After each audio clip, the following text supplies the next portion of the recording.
Students, तो कल हम लोगों ने लास्ट लेक्चर में डिस्कस की थी लुईस की थ्योरी। ठीक, आज हम उस लुईस की थ्योरी से आगे कंटिन्यू करते हैं, उसके ड्रॉबैक्स देखते हैं और देखते हैं आगे कुछ और नई थ्योरीज। ठीक, उससे पहले लास्ट क्लास में एक क्वेश्चन दिया था, है ना। होप आप लोगों ने कर लिया होगा क्वेश्चन। तो क्वेश्चन था which of the following is correct Lewis dot structure of N3 minus. ठीक, आपको लुईस डॉट स्ट्रक्चर बताना था किसका, N3 माइनस का करेक्ट वाला। अब मैंने बताया था कैसे बता सकते हैं भाई, सिंपल फॉर्मल चार्ट, साथ ही साथ में ऑक्टेट कंप्लीट।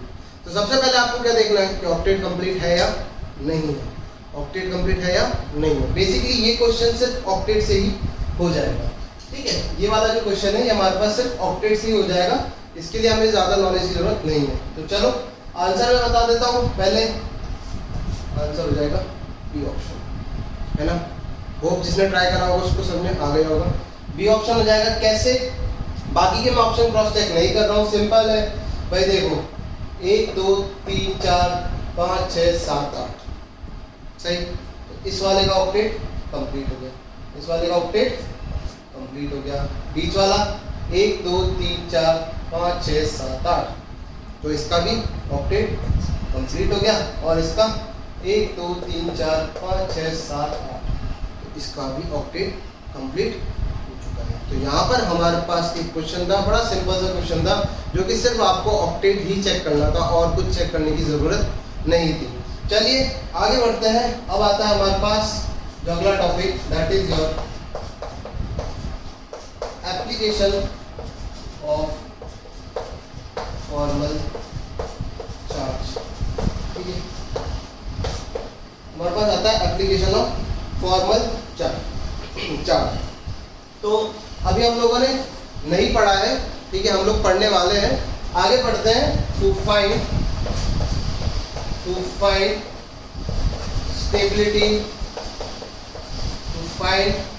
स्टेबिलिटी ऑफ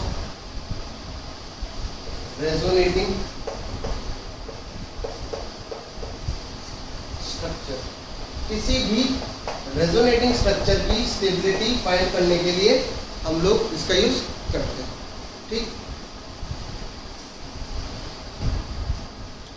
ठीक, तो हमारे पास आता है to find stability of resonating structure. अब रेजोनेटिंग स्ट्रक्चर हमें नहीं पता है। बेसिकली रेजोनेटिंग स्ट्रक्चर क्या होता है ना, जब हमारे पास एक मॉलिक्यूल होता है, ठीक, और उसकी हम सारी फिजिकल या केमिकल प्रॉपर्टीज सिर्फ एक लुईस डॉट स्ट्रक्चर से नहीं समझा पाते। बेसिकली एक फिनोमिना होता है रेजोनेंस। ठीक है, जब हम एक ही मॉलिक्यूल की सारी प्रॉपर्टी केमिकल और फिजिकल जब हम एक लुईस डॉट स्ट्रक्चर से नहीं समझा पाते हैं, तो हमें एक से ज़्यादा लुईस डॉट स्ट्रक्चर चाहिए होता है। उन लुईस डॉट स्ट्रक्चर्स को हम रेजोनेटिंग स्ट्रक्चर्स कहते हैं और उस फिनोमिना को क्या कहते हैं, रेजोनेंस। आगे जाके ये चीज़ हम लोग किसमें पढ़ने वाले हैं, ये बेसिकली हम लोग पढ़ेंगे ऑर्गेनिक केमिस्ट्री के अंदर। तो इससे ज़्यादा डिटेल डिस्क्रिप्शन यहाँ पर नहीं मिलेगी। बस इधर एक छोटा सा पॉइंट है स्टेबिलिटी फाइंड करने का। जैसे एक क्वेश्चन है find stability, find stable Lewis dot structure of N2। आपको बताना है N2O का most stable Lewis dot structure. ठीक है, सबसे ज़्यादा स्टेबल लुईस डॉट स्ट्रक्चर हमें N2 का बताना है। तो ऑप्शन है हमारे पास, तो ऑप्शन है हमारे पास, जो फर्स्ट ऑप्शन है that is your N double bond N single bond O। ठीक, और इस पर आता है +1 का चार्ज यहाँ पर, प्लस बेसिकली इसको चार्ज बोल देता है। बेसिकली हमारे पास यहाँ चार्ज नहीं देता है, सॉरी यहाँ पर हमें चार्ज नहीं दे रखा है। तो ये ऑप्शन तो ये हो गया, हमें कैलकुलेट करना पड़ेगा, एक्चुअली फॉर्मल चार्ज निकालना ही पड़ेगा। ठीक, तो दूसरा जो ऑप्शन है हमारे पास दैट इज योर ये वाला है N single bond N triple bond O और कोई चार्ज नहीं है। ऑक्टेट के हिसाब से हम लोग देख लेते हैं इस स्ट्रक्चर में 3 लोन पेयर जहाँ पर है और एक लोन पेयर इधर का, और ऑक्सीजन पे बी 3 लोन पेयर है, ठीक है, इस तरीके से। ओके, और जो सी ऑप्शन है, जो सी वाला ऑप्शन है वो क्या है? सी वाला ऑप्शन है N double bond N double bond O, और यहाँ रखा है प्लस का चार्ज, और यहाँ रखा ये चार्ज नहीं आ रहा, एक्चुअली चार्ज छोड़ दो, चार्ज तो हमें देखना ही पड़ेगा, ठीक है, नॉर्मल चार्ज निकालना ही पड़ेगा। और यहाँ पर बेसिकली आपको कंप्लीट करना है क्या? आपको कंप्लीट करनी है स्टेबिलिटी ऑफ रेजोनेटिंग स्ट्रक्चर्स। तो इसके लिए सबसे पहले आपको देखना पड़ेगा क्या? ऑक्टेट। जिस भी रेजोनेटिंग स्ट्रक्चर में ऑक्टेट क्या है? इनकम्प्लीट है। अगर इन केस किसी भी रेजोनेटिंग स्ट्रक्चर में ऑक्टेट इनकम्प्लीट है तो पहले वो अनस्टेबल हो जाएगा, ठीक। तो आपको पहले लुईस डॉट स्ट्रक्चर में क्या देखना है कि ऑक्टेट कंप्लीट है या नहीं है। अगर इनकम्प्लीट है तो वो अनस्टेबल हो जाएगा, अगर कंप्लीट है तो फिर प्रोसीड करो किससे? फॉर्मल चार्ज से। कि फॉर्मल चार्ज क्या होना चाहिए? मिनिमम होना चाहिए। फॉर्मल चार्ज क्या होना चाहिए? मिनिमम होना चाहिए। ट्राई करो एक बार क्वेश्चन और अरेंज करो इन ऑर्डर।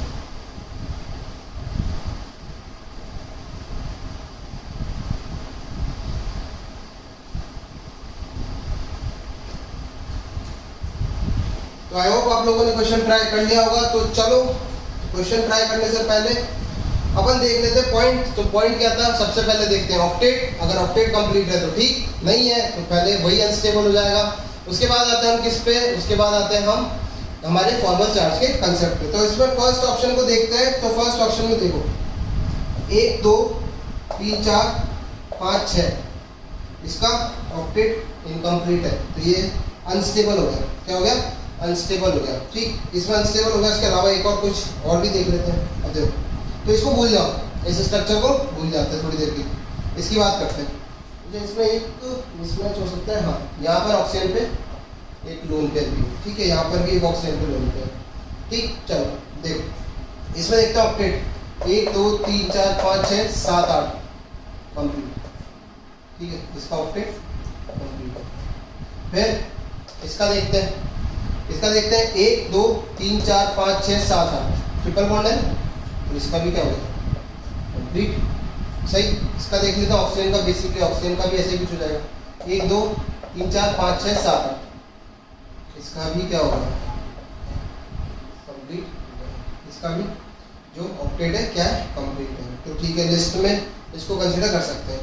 बात कर लेते हैं फॉर्मल चार्ज की, ठीक है। तो यहाँ पर इसके फॉर्मल चार्ज निकाल लेते हैं। तो इस वाले का देख लेते हैं फॉर्मल चार्ज क्या हो जाएगा। फॉर्मूला क्या था? वैलेंस शेल के इलेक्ट्रॉन्स माइनस वैलेंस शेल के इलेक्ट्रॉन्स माइनस बॉन्ड पेयर के electrons minus 2 into lone pair, ठीक है, माइनस 2 इंटू लोन पेयर। तो इसको देखते हैं एक बार कितना आएगा फॉर्मल चार्ज। इसको देख लेते हैं। तो नाइट्रोजन के वैलेंस शेल में कितने होते हैं? 5 माइनस करा 5 होते हैं। 5 में से हमने माइनस करे, बॉन्ड के कितने इलेक्ट्रॉन्स हैं? 2 है ना, बॉन्ड के कितने इलेक्ट्रॉन्स हैं? 2। और नाइट्रोजन पे कितने लोन पेयर हैं?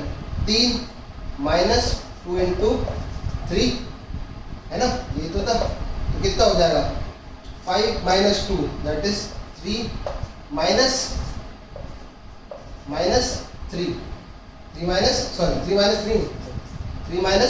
6। 3 माइनस 6 कितना हो जाएगा भाई? माइनस 3। कितना हो जाएगा? माइनस 3। तो इस पे कितना फॉर्मल चार्ज रखा फिलहाल? माइनस का 3। बीच वाले पे देखते हैं। अगर मैं बात करता हूँ बीच वाले की, तो बीच वाले पे अपने पास क्या आ जाएगा फॉर्मल चार्ज? इस लेजर बना के देख लेते हैं। FC कितना आ जाएगा? FC इधर आ जाएगा हमारे पास 5 माइनस, गड़बड़ हो गई क्या? गड़बड़ हुई है यहाँ पर फॉर्मूले में, गलती कर दी मैंने, एक सेकंड मिस्टेक कर दी। हाँ, यहाँ पर बेसिकली नंबर ऑफ बॉन्ड्स होता है, सॉरी, यहाँ पर नंबर ऑफ बॉन्ड्स होता है, तो इसको हटा दो, -1 कर दो, ठीक है। -1 कर देंगे तो ये हो जाएगा 4 -1 कर देंगे, ठीक है। 4 माइनस कितना हो जाएगा? 6 दैट इज माइनस कितना हो जाएगा? माइनस कर दो, इस पर कितना रखा? माइनस कर दो, ठीक है, करेक्शन कर दो। बात करते हैं बीच वाले की। तो 5 माइनस कितने बॉन्ड्स? 1 2 3 4 और लोन पेयर कुछ है नहीं तो कितना हो जाएगा? 5 minus 4 that is equals two plus का 1। कितना हो जाएगा? प्लस का 1। ऑक्सीजन पे देख लेते हैं, ऑक्सीजन पे देख लेते हैं फॉर्मल चार्ज। इस पे कितना आ जाएगा? ऑक्सीजन पे अगर मैं बात करता हूँ फॉर्मल चार्ज की, तो ऑक्सीजन की वैलेंस शेल में इलेक्ट्रॉन्स कितने होते हैं? 6 होते हैं। कितने होते हैं? 6।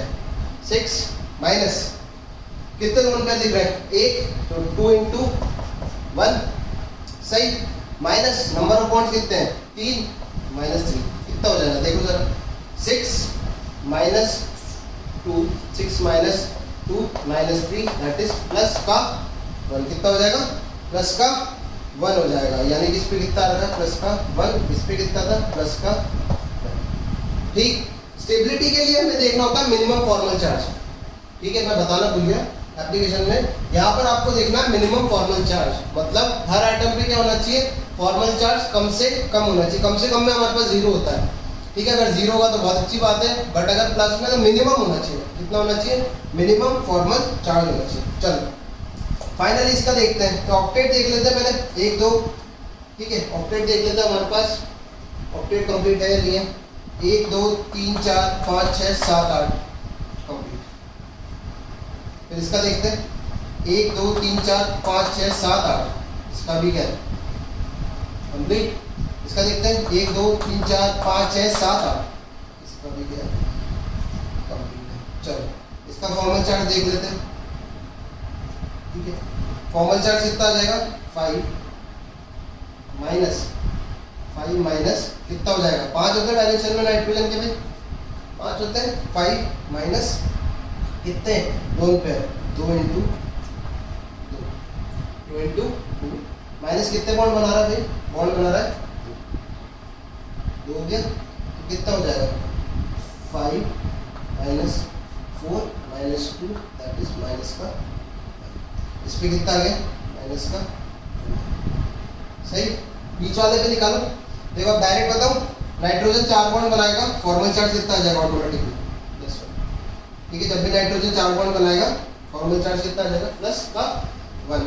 ऑक्सीजन 2 ही बॉन्ड बना रहा है, नहीं तो आप निकाल सकते हो इसके लिए फॉर्मल चार्ज कितना हो जाएगा? फॉर्मल चार्ज यहाँ पर हमारे पास Fc आ जाएगा, यहाँ पर 6 माइनस 6 होता है, बैलेंस शेल में ऑक्सीजन के 6 इलेक्ट्रॉन्स होते हैं, 6 माइनस हमारे पास लोन पेयर कितने हैं? 2 इंटू 2 है ना, और बॉन्ड भी कितना बना रहा है? 2, तो ये कितना हो जाएगा? 6 माइनस 6 दैट इज 0, कितना हो गया? 0। यहाँ पर फॉर्मल चार्ज कितना आ गया? 0, तो -1 +1 और 0।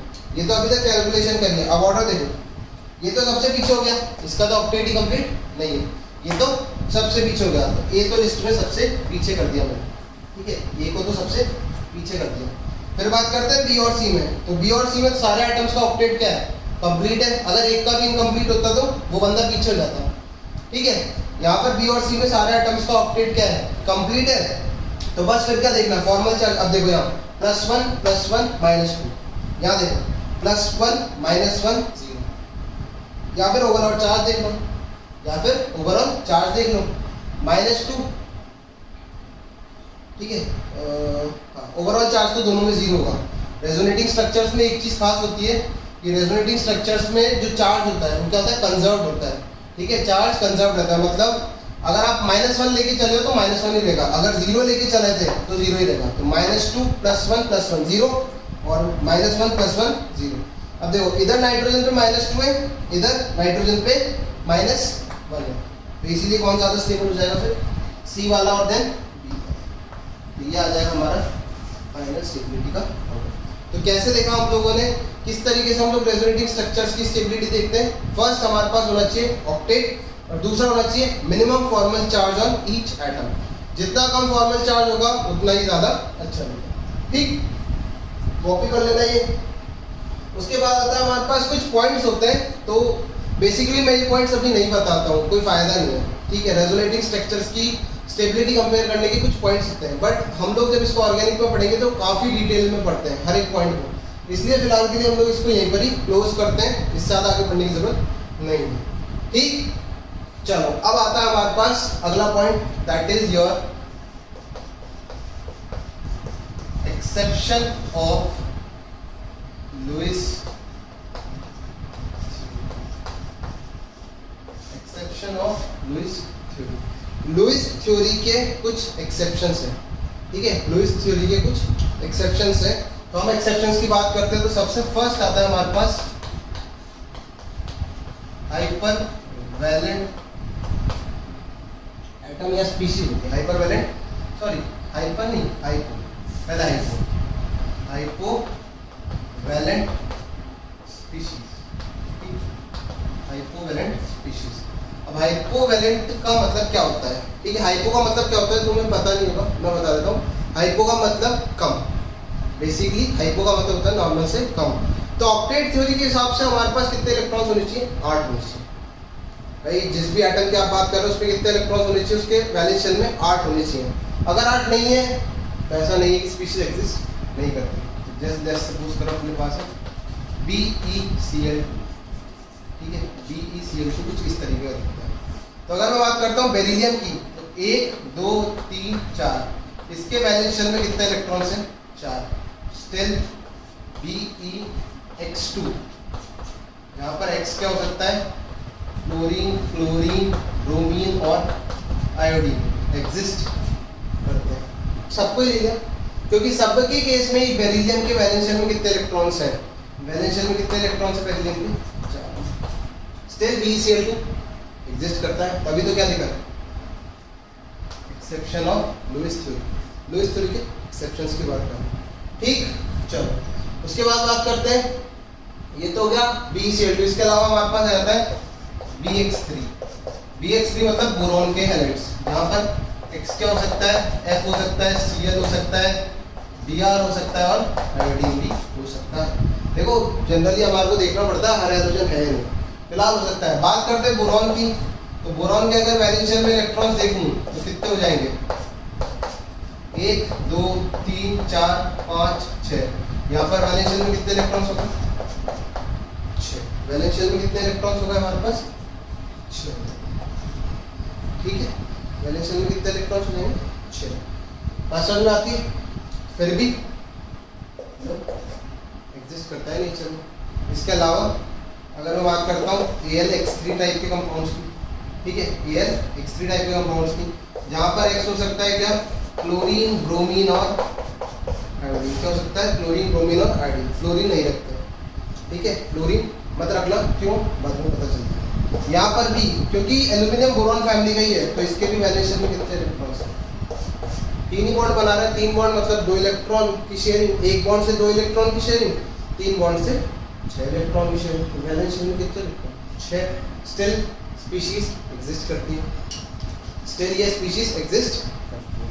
चलो दूसरा आता है हमारे पास हाइपर वैलेंट, क्या आती है, हाइपर वैलेंट स्पीशीज। अब हाइपो का मतलब क्या था, कम, तो हाइपर का मतलब क्या होगा, ज्यादा, ठीक। इसका मतलब क्या था,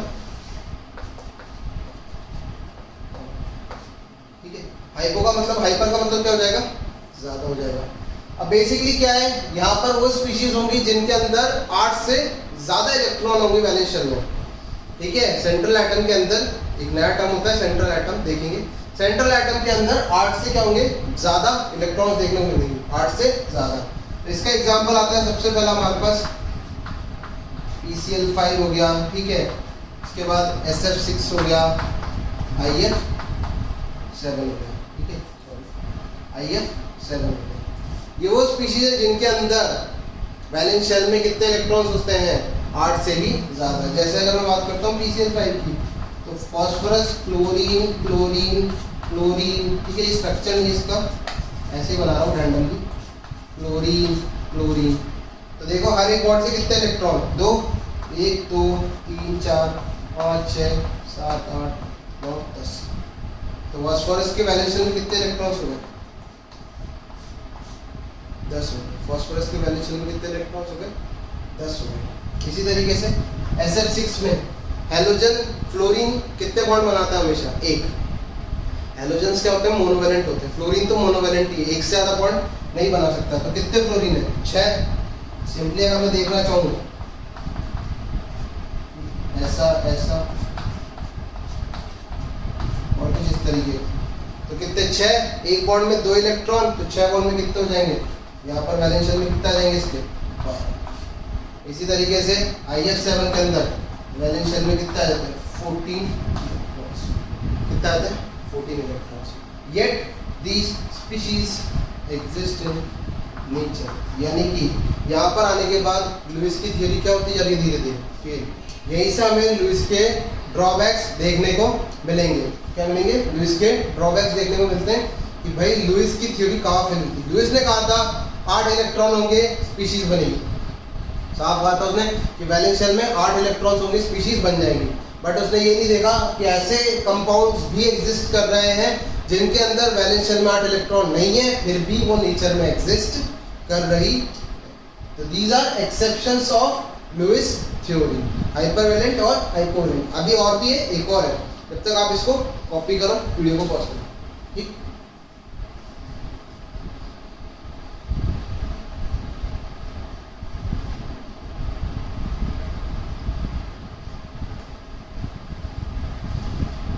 तो आप लोगों ने कॉपी कर लिया होगा। चलो आगे बढ़ते हैं हम लोग अगली टाइप की स्पीशीज के साथ, जिनमें क्या बोलते हैं आपको देखने को मिलेगा ऑड इलेक्ट्रॉन। एक्चुअली हमें देखने को मिलता है ऑड इलेक्ट्रॉन, इसे बता देते हैं।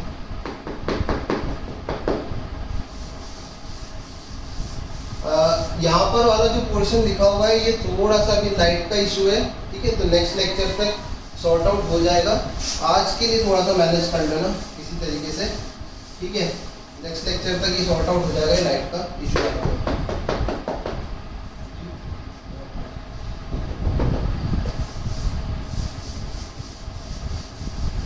चलो आगे आता है हमारे पास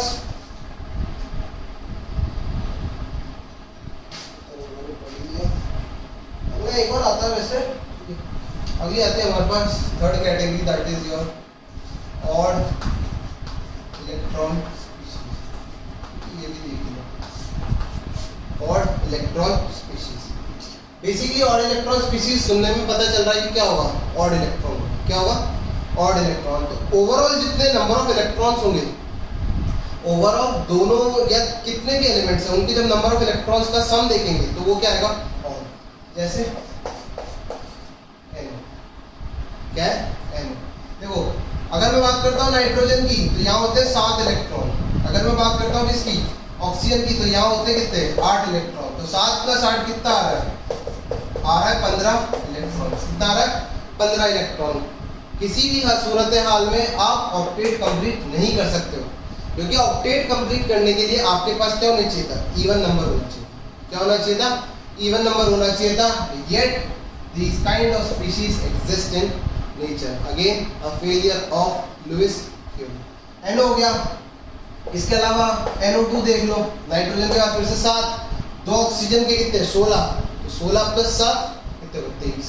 इसी के साथ साथ हमारे पास होता है एक ClO2, ठीक। अगेन हेलोजन है, हेलोजन के में कितने होते हैं वैलेंस शेल में, बेसिकली 7 होते हैं, नहीं तो क्लोरीन की बात करते हो तो 17 है।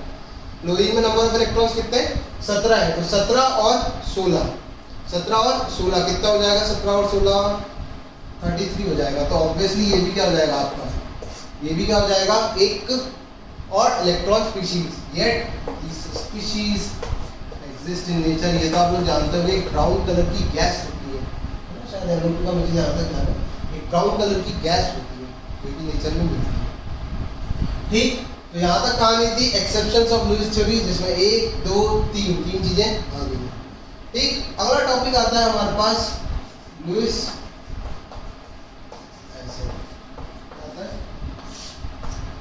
Lewis acid. तो लुईस एसिड बेसिकली क्या होते हैं, लुईस एसिड हमारे पास होते हैं, इनको बोल सकते हैं अपन इलेक्ट्रॉन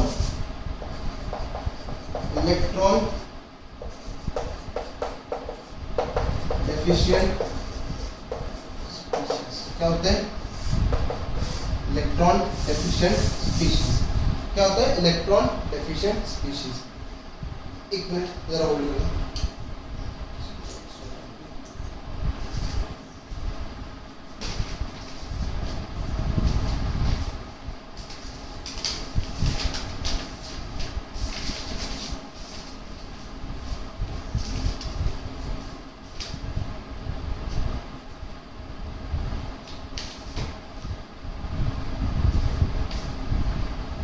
बेसिकली इलेक्ट्रॉन डेफिशिएंट नहीं, इसको चेंज कर लेते हैं, उनको अपन लोग चेंज कर लेते हैं, यहाँ पर इसको चेंज मारते हैं। इलेक्ट्रॉन डेफिशिएंट नहीं, ये कह सकते हैं हम लोग स्पीशीज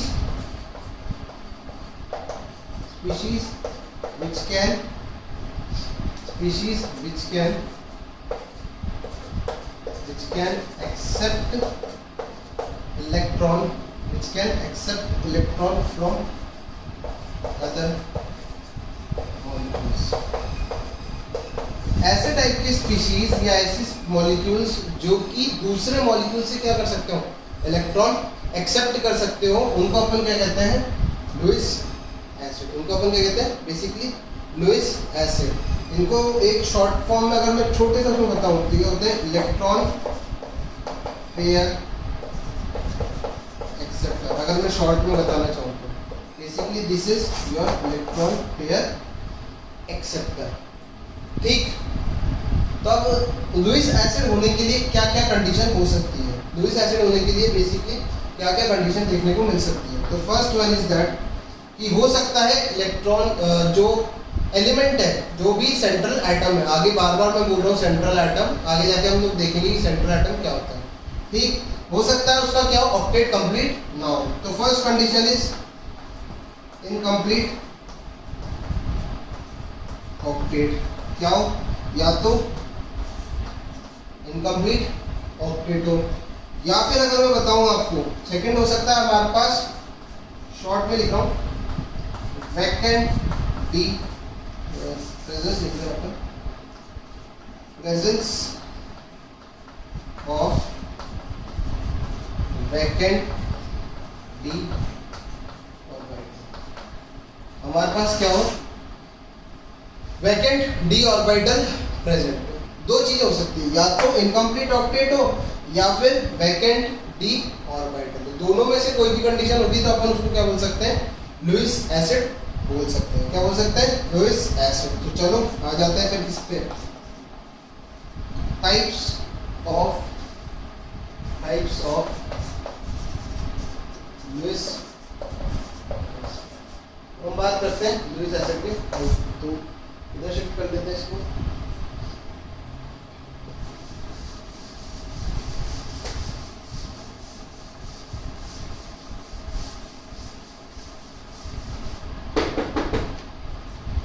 लुईस एसिड के हम लोग टाइप पे आ जाते हैं। तो अगर मैं बात करता हूँ लुईस एसिड के टाइप पे, तो बेसिकली इनकम्प्लीट ऑक्टेट वाले या फिर पॉजिटिव चार्ज वाले। ठीक है, जैसे फर्स्ट आ जाता है हमारे पास कैटायंस। बेसिकली मैं बात करता हूँ किसकी, जो भी हमारे पास कैटायंस होते हैं वो क्या होते हैं, लुईस एसिड की कैटेगरी में फॉल करते हैं। लुईस एसिड के लिए हमारे पास सबसे पहले होते हैं ऑल मेटल कैटायंस। बेसिकली आप लोग लिख लो इसको, ऑल मेटल कैटायंस। जितने भी मेटल कैटायंस होते हैं हमारे पास वो क्या होते हैं, आपका लुईस एसिड की तरह काम कर सकते हैं। और एक एडिशनल डाल देना, H+ भी होता है। ठीक, तो जितने भी मेटल कैटायंस हैं और H+ है, ये किसकी तरह काम कर सकता है, लुईस एसिड की तरह काम कर सकते हैं। चलिए देखते हैं कौन कौन की बात कर रहा हूँ। जैसे Na+ हो गया, इसके अलावा क्या हो जाएगा, Li+ हो गया, H+ हो गया, Be2+ हो गया, Mg2+ हो गया। ठीक है, ये सब किसकी तरह काम कर सकते हैं, लुईस एसिड की तरह। अगर मैं बात करता हूँ और आगे जाना है तो Fe2+ हो गया, Fe3+ हो गया। ये सब किसकी तरह काम कर सकते हैं, लुईस एसिड की तरह। किसकी तरह काम कर सकते हैं, लुईस एसिड की तरह। चलो आगे देखते हैं। आगे आता है हमारे पास सेकेंड टाइप। सेकेंड टाइप आती है हमारे पास, वापस से देखने को मिल रही है हमारे को, हाइपोवैलेंट स्पीशीज। क्या, हाइपोवैलेंट स्पीशीज। ठीक, हाइपोवैलेंट स्पीशीज देख चुके हैं अभी हम लोग, एक बार वापस से देख लेते हैं कौन कौन हो सकता है हमारे पास। यहाँ हो सकता है BeX2 हो सकता है हमारे पास। ठीक है, BeX2 हो जाएगा। इसके अलावा हमारे पास हो जाएगा BeX3 हो जाएगा, है ना, बोरॉन के कंपाउंड्स। क्यों, कंडीशन देखो ना, कंडीशन देखिए ना, इनकम्प्लीट ऑक्टेट है ना। बेसिकली इनकम्प्लीट ऑक्टेट हो तो BX2 हो जाएगा, BX3 हो जाएगा। इसके अलावा हमारे पास AlX3 टाइप के कंपाउंड्स, ठीक है भाई। कंडीशन X इक्वल्स टू, ठीक है, X equals to fluorine bromine और आयोडीन। रीजन क्या है फ्लोरीन का वो समझ लेते हैं कि फ्लोरीन के बारे में बात क्यों नहीं कर रहे हैं। तो अगर मैं फ्लोरीन के बारे में बताता हूं तो AlF3 is basically ionic compound, ठीक है। AlF3 जो होता है हमारा वो क्या होता है, आयनिक कंपाउंड होता है। इसीलिए मैंने इसकी ऑक्टेट की बात नहीं करी थी क्योंकि इसका ऑक्टेट क्या है, कंप्लीट है। बेसिकली जो आयनिक कंपाउंड्स होते हैं वो इलेक्ट्रॉन्स के एक्सचेंज पे चलते हैं, तो इसीलिए मैंने इसको यहाँ पर नहीं लिया है क्योंकि ये सारे क्या है, कोवेलेंट है, ये भी कोवेलेंट है, ये भी कोवेलेंट है, ये भी कोवेलेंट है, बट ये क्या है, एक आयनिक कंपाउंड है, इसीलिए मैंने इसको क्या करा, अलग रखा है। तो ये डिसोसिएट हो जाएगा किस तरीके से, Al3+ लिख सकता हूँ और F- लिख सकता हूँ, ठीक, क्योंकि एक मेटल का कैटायन है, क्योंकि ये मेटल का कैटायन है, तो this can act as La बोले तो लुईस एसिड। ये लुईस एसिड की तरह काम कर सकता है। क्यों कर सकता है, क्योंकि भाई ये एक मेटल का कैटायन है और मेटल का कैटायन लुईस एसिड की तरह काम कर सकता है। जैसे कि यहाँ पर देखो, तो यहाँ पर आप Al3+ भी लिख सकते हो, ठीक। अब आता है हमारे पास कौन सा, अब आता है third category, that is your hypervalent species. क्या है, hypervalent species. Basically hypervalent species जो होती है वो बनती है थर्ड पीरियड से। जो हम लोग सुपर ऑक्टेट बोलते हैं ना, इसको एक्चुअली जो हाइपरवैलेंट होता है ना, इसको हम लोग सुपर ऑक्टेट भी बोलते हैं, या फिर एक्सपैंडेड ऑक्टेट। किसका एक्सपैंडेड ऑक्टेट है या फिर किसका सुपर ऑक्टेट है, मतलब 8 से ज्यादा इलेक्ट्रॉन से किसके अंदर, वैलेंस शेल के अंदर। क्या है, 8 से ज्यादा इलेक्ट्रॉन से वैलेंस शेल के अंदर, तो इसको सुपर ऑक्टेट भी बोलते हैं। तो बेसिकली जो हाइपरवैलेंट स्पीशीज होती है उनमें सेंट्रल एटम जो होता है वो कौन से पीरियड का होता है, थर्ड पीरियड का होता है। क्यों, क्योंकि अगर मैं बात करता हूँ सेकंड पीरियड की, तो सेकंड पीरियड में जो वैलेंस शेल है उसमें 4 ही ऑर्बिटल्स हैं। जो सेकंड पीरियड है ना उसके वैलेंस शेल में सिर्फ 4 ही इलेक्ट्रॉन्स हैं, आप देख 4 ही ऑर्बिटल्स हैं, S और P। हमारे पास होता है 2s 2p, सेकंड पीरियड में होता है 2s और 2p वैलेंस शेल। अगर मैं बात करता हूँ S की, तो S के अंदर 1 ऑर्बिटल और P के अंदर 3 ऑर्बिटल, तो 1 + 3 4, तो 4 ही ऑर्बिटल है, एक ऑर्बिटल 2 इलेक्ट्रॉन अकोमोडेट कर सकता है, तो 4 का हम लोग हिसाब लगाएंगे तो 8 हो जाएगा। यानी कि सेकंड पीरियड वाले अगर सेंट्रल एटम होंगे, ठीक है, सेकंड पीरियड एलिमेंट्स अगर सेंट्रल एटम होंगे तो 8 से ज्यादा इलेक्ट्रॉन्स नहीं हो सकते हैं वैलेंस शेल के अंदर, कोई कंडीशन नहीं है, पक्की बात है। अगर सेकंड पीरियड का एलिमेंट है तो वैलेंस शेल के अंदर 8 से ज्यादा इलेक्ट्रॉन्स देखने को नहीं मिलेंगे। इसीलिए हाइपरवैलेंट स्पीशीज जो होती है इनके पास जनरली क्या होता है, generally have vacant d orbital. इनके पास क्या होता है, वैकेंट d ऑर्बिटल होता है। क्या होता है, वैकेंट d ऑर्बिटल होता है। अब वैकेंट d ऑर्बिटल होने की वजह से ये जो इलेक्ट्रॉन पेयर है उसको किसमें अकोमोडेट कर सकते हैं, d ऑर्बिटल के अंदर। एग्जांपल की अगर बात करी जाए तो वापस से वही लिख दो, PCl5 हो जाएगा, SF6 हो जाएगा और IF7 भी हो जाएगा। तो ये वो स्पीशीज है जिनके अंदर क्या होता है, वैकेंट d ऑर्बिटल। तो देखो आप सल्फर, दूसरे मार्कर से कर देता हूँ, ठीक। अगर मैं बात करता हूँ तो ये हो जाएगा सल्फर, ये हो जाएगा आयोडीन, ये हो जाएगा फॉस्फोरस। ये सेंट्रल एटम है और ये तीनों के तीनों थर्ड पीरियड से बिलोंग कर रहे हैं, यानी कि इनके पास क्या होगा, एक d ऑर्बिटल भी प्रेजेंट होगा। क्या होगा, एक d ऑर्बिटल भी प्रेजेंट होगा। उस d ऑर्बिटल की वजह से, और वो d ऑर्बिटल क्या होगा, खाली होगा। क्या होगा, खाली होगा, पूरी तरीके से भरा नहीं होगा, जिसकी वजह से ये एक्स्ट्रा इलेक्ट्रॉन्स को उस d ऑर्बिटल के अंदर एकोमोडेट कर सकते हैं। क्या कर सकते हैं, उस एक्स्ट्रा इलेक्ट्रॉन्स को, उन d ऑर्बिटल्स को, जो एक्स्ट्रा इलेक्ट्रॉन्स हैं वो d ऑर्बिटल्स के अंदर एकोमोडेट कर सकते हैं। तो ये भी आ जाते हैं एक तरीके के वैकेंट d ऑर्बिटल वाली स्पीशीज। ये क्या होती है, जनरली लुईस एसिड की तरह काम कर सकती है। एक और बचता है केस, वो भी देख लेते हैं, आप इसको कॉपी कर लो।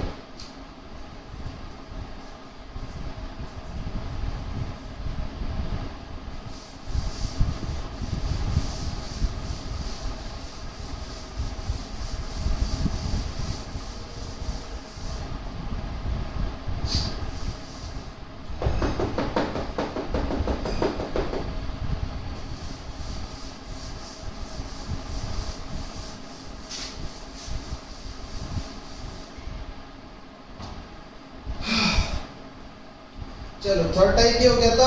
फोर्थ टाइप बड़ा बेस अलग अजीब सा है, तो वो थोड़ा समझते हैं। स्पीशीज हैविंग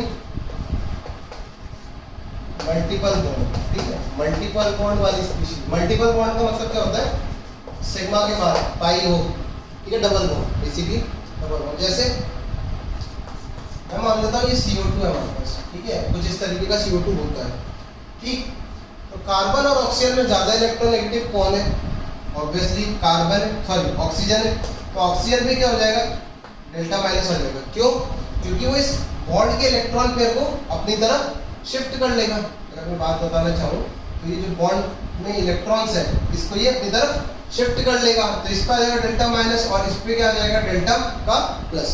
इस पे आएगा डेल्टा प्लस और इस पे आएगा डेल्टा माइनस। क्योंकि यहाँ पर ये पाई बॉन्ड है। बेसिकली यहाँ पर मल्टीपल बॉन्ड लिखने का कारण क्या है, क्योंकि सिग्मा बॉन्ड मूव नहीं हो सकता, सिग्मा बॉन्ड सीधा टूटता है। पाई बॉन्ड क्या है, किसी एक एटम की तरफ मूव हो सकता है। तो ये जो है ये इसकी तरफ शिफ्ट हो सकता है, किसकी तरफ, ऑक्सीजन की तरफ शिफ्ट हो सकता है। और ये स्पीशीज कुछ इस तरीके की दिखने लग जाएगी, इस पे प्लस का चार्ज और इस पे माइनस का चार्ज। वो बात अलग है कि हाईली अनस्टेबल है, ठीक है, ऐसे तो एग्जिस्ट करने वाला नहीं है। तो ऑब्वियसली कोई ना कोई चीज इसको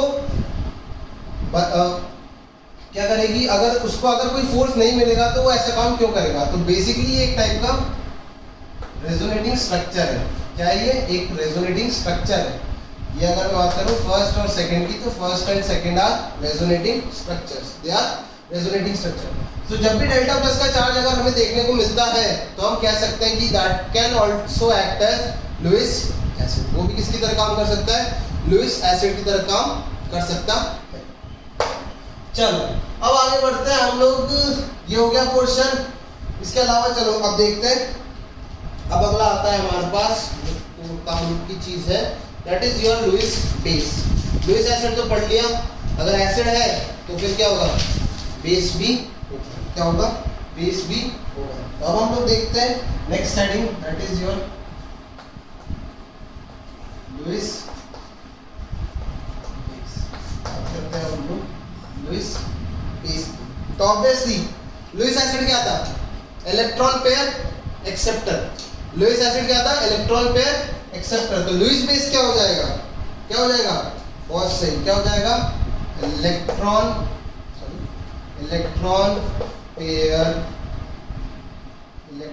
पेयर डोनर बोल सकते हो।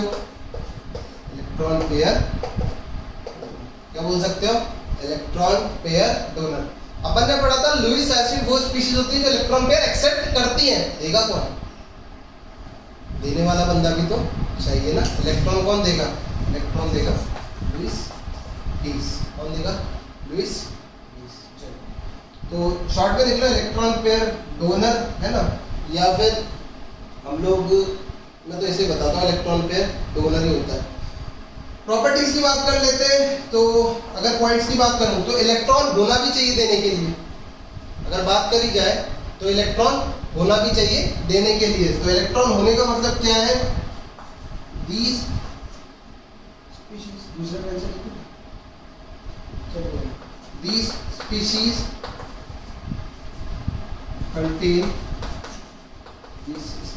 contain lone pair।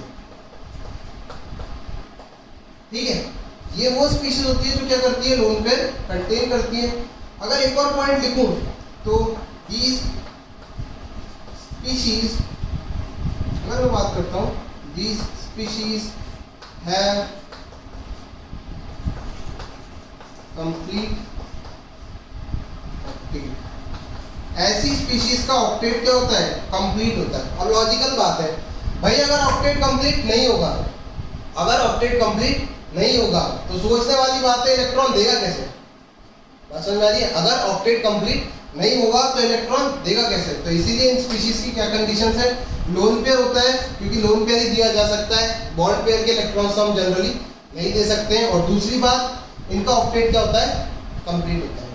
क्या होता है, कंप्लीट होता है। तो अगर मैं टाइप्स की बात करना चाहूँ तो टाइप्स में कुछ खास है नहीं, अलग से नहीं है। एग्जाम्पल जैसे देख लो, हमारे पास हो जाता है CH3-, ठीक, ये नेगेटिव चार्ज इस लोन पेयर की वजह से आ रहा है, ठीक है।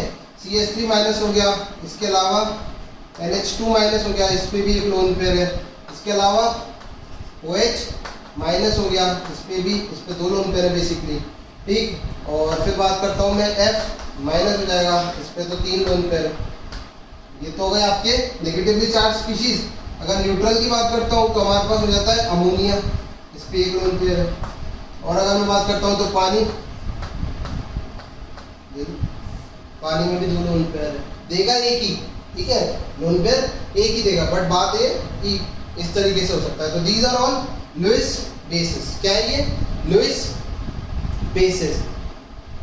अब इसके अलावा अगर मैं बात करता हूँ तो एक पॉइंट है, एक और पॉइंट है इंपॉर्टेंट, देख लो। Species having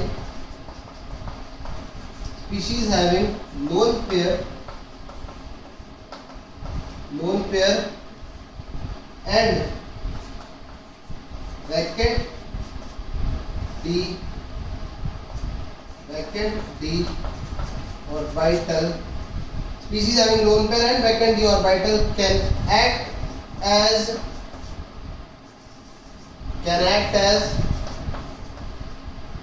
Lewis acid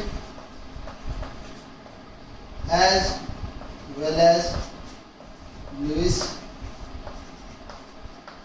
base।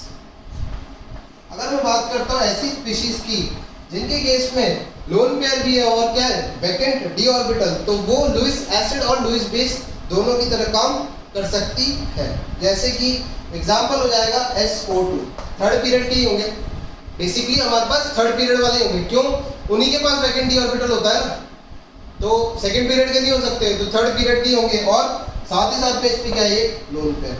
अब इसके पास क्या क्या है, थर्ड पीरियड का होने की वजह से इसके पास एक तो वैकेंट डी ऑर्बिटल, इसके पास वैकेंट डी ऑर्बिटल भी है, और साथ ही साथ में लोन पेयर होने की वजह से ये क्या है, लुईस बेस भी।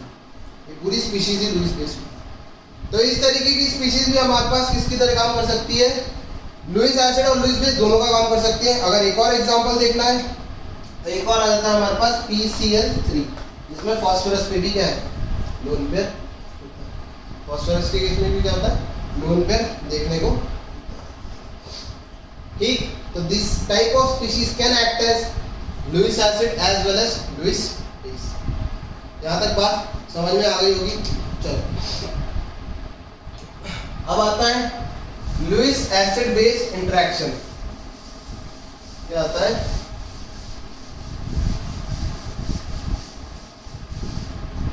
और हमारे पास आता है तो that is your Lewis acid base interaction, ठीक है, लुईस एसिड बेस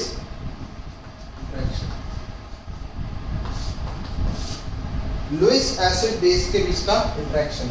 बेसिकली आपने क्या करा, आपने लिया यहाँ पर एक लुईस एसिड, ठीक है, पहले मतलब आपने ले लिया एक A करके, this is your Lewis acid, हमने लिया एक A and this is your Lewis acid. हमने साथ ही में ले लिया क्या, प्लस करके हमने ले लिया B, this is your Lewis base, है ना।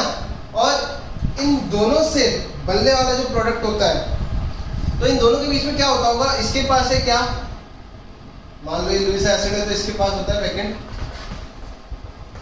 ऑर्बिटल, कुछ इस तरीके से दिखेगा, ऑर्बिटल ऐसे तो दिखते हैं।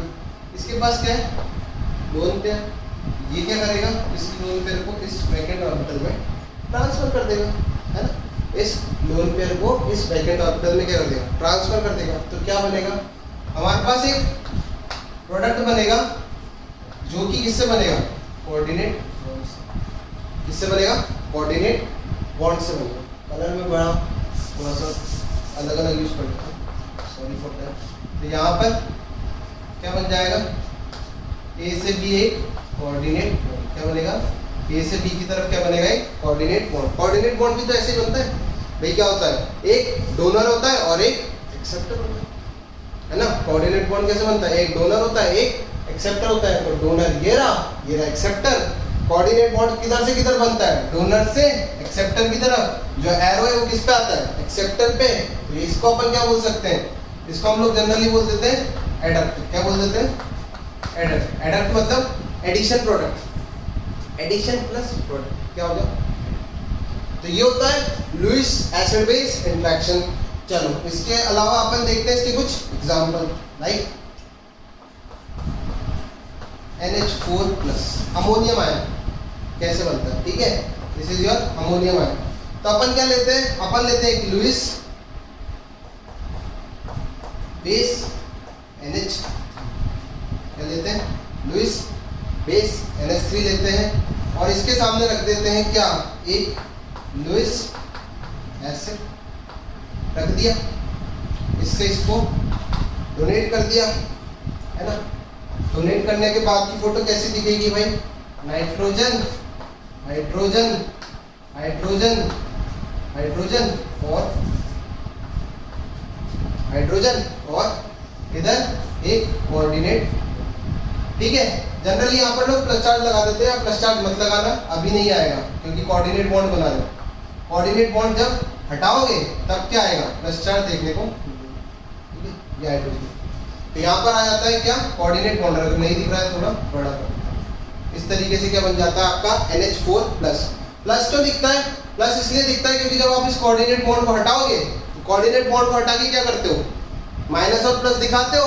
अब H पे तो पहले से क्या था, प्लस का चार्ज था, हाइड्रोजन पे तो ऑलरेडी प्लस का चार्ज था ही सही, नाइट्रोजन पे क्या आ जाएगा उसके बाद, प्लस का चार्ज। ओवरऑल जो चार्ज है वो बैलेंस होना चाहिए। NH3 था हमारा न्यूट्रल और साथ में H+ था पॉजिटिवली चार्ज, तो प्रोडक्ट भी हमारा क्या होना चाहिए, ओवरऑल न्यूट्रलिटी या फिर ओवरऑल चार्ज क्या होना चाहिए, मेंटेन करना चाहिए। तो इसलिए नाइट्रोजन पे क्या आ जाएगा, प्लस। और आप लोगों को देखने को मिल जाता है क्या, NH4+। क्या देखने को मिल जाता है, NH4+। अगर आपको रखना है ऐसे तो रखो, मैं तो अभी सजेस्ट नहीं करूंगा, आप इसको इस तरीके से, ये बन गया, ठीक। इसके अलावा अगर मैं बात करता हूँ H2O को, जब आप एसिड को पानी में डालते हो तो एक्चुअली क्या होता है, आप लोगों ने पढ़ा होगा हाइड्रोनियम आयन। तो इनको नाम दे देते हैं, दिस इज योर, क्या था हमारा, अमोनियम आयन था, क्या था ये, अमोनियम आयन था। अब अगर मैं बात करता हूँ तो मेरे पास एक और आ जाता है, that is your hydronium ion. Hydronium ion और वो कैसा दिखता है, H3O+। बेसिकली जब आप किसी एसिड को पानी के अंदर डालते हो तो वो इस फॉर्म में दिखता है, जो H+ होता है ना वो इस फॉर्म में दिखता है। चलो देखते हैं कैसे बनता होगा। तो H2O कैसे बनता होगा, हमने लिया H2O, इसको थोड़ा एक्सपेंडेड सा फॉर्म, ऑक्सीजन हाइड्रोजन हाइड्रोजन, एक लोन पे ऐसा, एक लोन पे ऐसा, और साथ ही साथ में आपने क्या रख दिया, H+। ये क्या करेगा, एक लोन पेयर को इसको डोनेट कर देगा। तो क्या बन जाएगा हमारे पास आ जाएगा ऑक्सीजन हाइड्रोजन हाइड्रोजन हाइड्रोजन। इस पर अभी भी एक लोन पेयर रह गया और किसी भी हाइड्रोजन के साथ आप क्या बनाओ, कोऑर्डिनेट। तो बेसिकली H3O+ दिखता है, वो क्यों दिखता है, कोऑर्डिनेट बॉन्ड हटाओगे तो ऑक्सीजन पे क्या आ जाएगा, प्लस का चार्ज। आप फॉर्मल चार्ज कैलकुलेट कर सकते हो फिलहाल ऑक्सीजन पे, अगर आपको देखना भी है तो आप ऑक्सीजन पे फॉर्मल चार्ज कैलकुलेट कर सकते हो। अगर मैं हाइड्रोजन पे कैलकुलेट करना चाहूँ फॉर्मल चार्ज तो क्या आएगा, जल्दी बताओ। हाइड्रोजन पे कैलकुलेट करना चाहूँ तो वैलेंस शेल में कितने इलेक्ट्रॉन्स होते हैं, एक। वैलेंस शेल में कितने इलेक्ट्रॉन्स, एक। क्या कोई लोन पेयर, नहीं। कितने बॉन्ड बना रहा है, एक, तो 1 - 1 दैट इज इक्वल्स टू 0। लो, तो इसीलिए हाइड्रोजन पे कोई चार्ज देखने को नहीं मिलता है, इसीलिए हाइड्रोजन पे कोई चार्ज देखने को नहीं मिलेगा। चार्ज किस पे देखने को मिलेगा, हमें चार्ज किस पे देखने को मिलेगा, ऑक्सीजन पे। निकाल लो, ऑक्सीजन पे फॉर्मल चार्ज निकालो। वैलेंस शेल में कितने इलेक्ट्रॉन्स, 6 माइनस कितने बॉन्ड, 3 माइनस कितने इलेक्ट्रॉन, लो सॉरी लोन पे कितने, 1, तो 2 × 1 दैट इज 2, कितना हो गया, प्लस का। तो इसीलिए अपन जब हटाएंगे इसको कोऑर्डिनेट बॉन्ड को तो यहाँ +1 और ये इसको न्यूट्रल कर देंगे। यहाँ तक बात समझ में आ गई होगी। तो ये बनता है हाइड्रोनियम आयन। चलो इसके अलावा एक और एसिड होता है हमारे पास, उसके बारे में भी देख लेते हैं। तो इसको कॉपी कर लेना, आगे बढ़ते हैं हम लोग। आगे आता है हमारे पास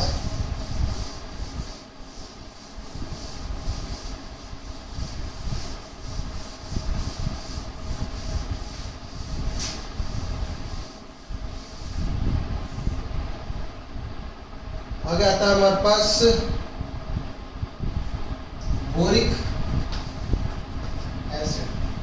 क्या आता है? बोरिक एसिड सुना होगा, फॉर्मूला होता है H3BO3। क्या होता है? H3BO3। ये एक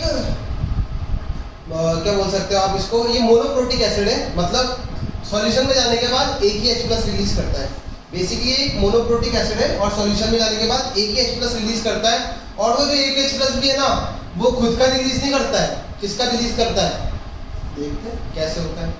तो अगर मैं बात करता हूँ BOH बोल रहा है इसकी, तो हमें पता है BOH स्ट्रक्चर तो क्या ही पता कैसे बनेगा, देखेंगे आगे जाके, ठीक है। बट हमें इतना पता है कि यार ये क्या है, लुईस एसिड है। क्यों?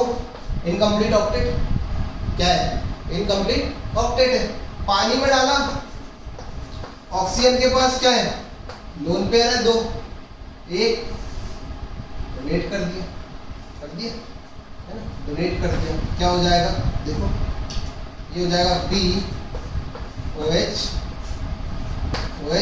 और OH, और इधर आ जाएगा OH और H। चाहो तो कोऑर्डिनेट बॉन्ड बना सकते हो, आपकी इच्छा है, कोई फर्क नहीं पड़ता, प्लस माइनस से भी कर सकते हो। तो फिलहाल के लिए कोऑर्डिनेट बॉन्ड बना लिया, कोऑर्डिनेट बॉन्ड बन गया।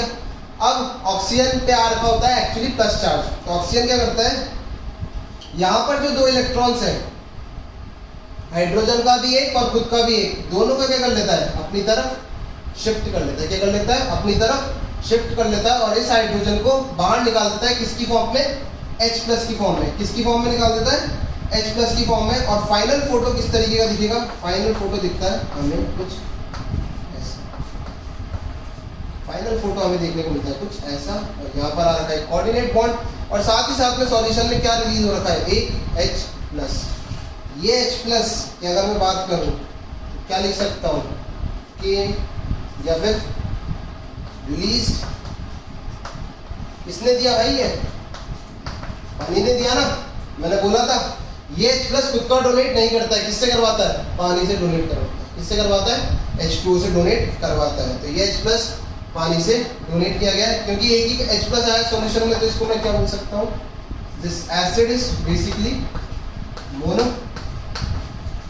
कैसा ही एसिड? मोनो। बात समझ में आ गई होगी, यहाँ तक का पॉइंट क्लियर हो गया। तो this was Lewis acid base interaction, ठीक है। ये होता है लुईस एसिड बेस इंटरेक्शन। हमने NH4+ देख लिया, हाइड्रोनियम आयन देख लिया, और ये बोरिक एसिड के बारे में देख लिया कि किस तरीके से काम करता है, ठीक। कॉपी करो आप लोग जब तक सारे सब चीज़ों को, फिर हम लोग देखते हैं आगे की थ्योरी।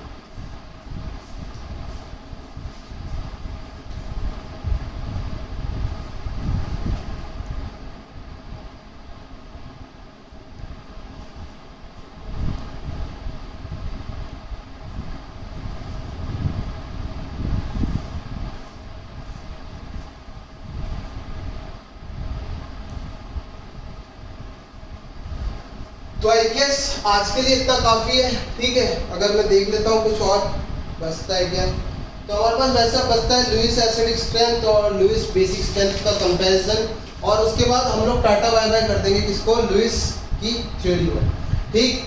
आई होप इतना समझ में आ गया होगा। कुछ क्वेश्चन नहीं करने के लिए कोई काम नहीं आज फिलहाल, तो आप लोग इसको सिर्फ स्टडी करो, जो पढ़ा उसको थ्योरी में देखो। बाकी हम लोग मिलते हैं फिर कल की क्लास में, ओके। चलिए।